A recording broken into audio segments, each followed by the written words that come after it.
Okay, PV equals K. P is the pressure, V is the volume, and K is the constant. So we're going to differentiate with respect to the time, first of all. So differentiate this is a product. So let's differentiate both sides with respect to the variable t, which is the time. So here we use the product rule. So u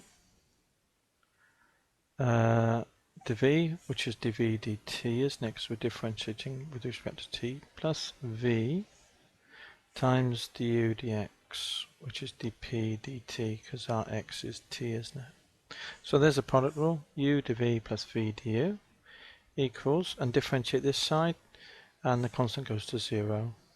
So we can see that dp dt then, leave that as is equal to minus p dv dt, but then we got v times, haven't we? So this, move this across the equal, so flips it to minus, so dp dt then is equal to minus p over, and this moves from times to divide, times dv dt. Okay, that's that done. Okay, and that dp dv. Now this is the chain rule here, so this is a given, and we will need to show that this equals that. So dp dv is equal to dp dt, well, differentiate with respect to t, and then times by dt dv. That's a given. That's okay. You can take that as is.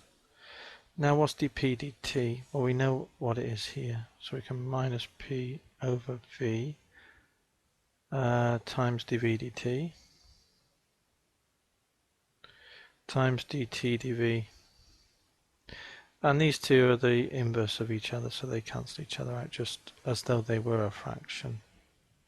So it's equal to minus p over v, which is what we wanted to show. Yeah, that's what we wanted to show, wasn't it? Minus p over v, which is here. So now let's do the same thing but with regard to this more complicated expression then. So differentiate this product with respect to t, u, dv dt. So something to the gamma is gamma times something to the 1 less, multiplied by the something differentiated. So that was u dv plus v multiplied by du dt, dp dt. So we used the product rule there. It was u dv dx, or dv dt is what we're doing. So the something to the gamma is that to the gamma times v to the 1 less, multiplied by the something differentiated, plus v, which happens to be this v to the gamma, capital V times du dt, is equal to, and then the constant differentiates to 0. So we just differentiated both sides. So that's that done.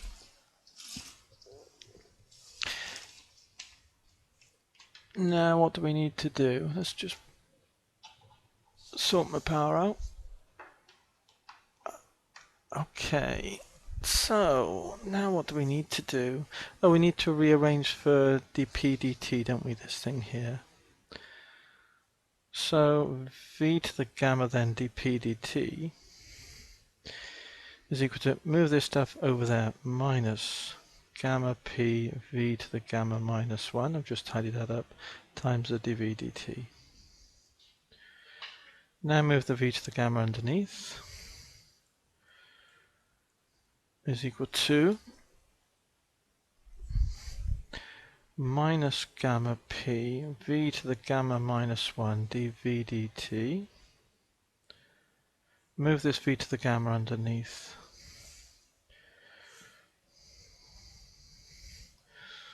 Okay, tidy this up then. dp dt is equal to, divide with indices, we got the same base number here, so divide your minus top take bottom, gamma minus 1 take gamma is just leaves the minus 1. So we've got minus p v to the minus 1 dv dt, which is equal to minus gamma p over v, isn't it, if we drop it down, dv dt. And that's what we needed to show. Now we can use that chain rule.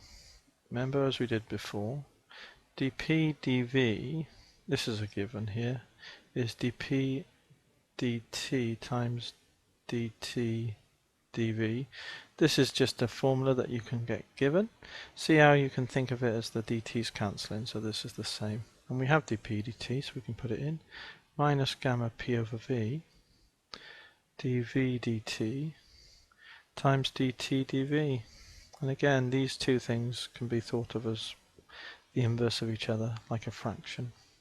So we end up with minus gamma p over v, which is what we wanted to show. Awkward question that, in terms of the terminology and symbols.